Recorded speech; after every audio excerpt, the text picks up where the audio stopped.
Happy lunchtime guys! Tara, samahan niyo ako magluto ng aking lunch.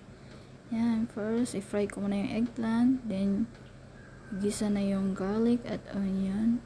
Then, chicken fillet. Then, add some pumpkin. Simmer ko lang siya ng mga 5 minutes yung pumpkin. Then, ayan, add ko na yung pampalasa. Diba? Simple lang ang aking lunch. Vegetable lang muna tayo ngayon and mango for my fruits kasi nag-seafood ako nung Sunday kaya medyo mag-diet-diet tayo ng konti. Baka sabihin na namang napabayaan tayo sa kusina. O diba? Wala mo ng carbo ngayon. Yan lang muna. Okay, bye! Thank you for watching!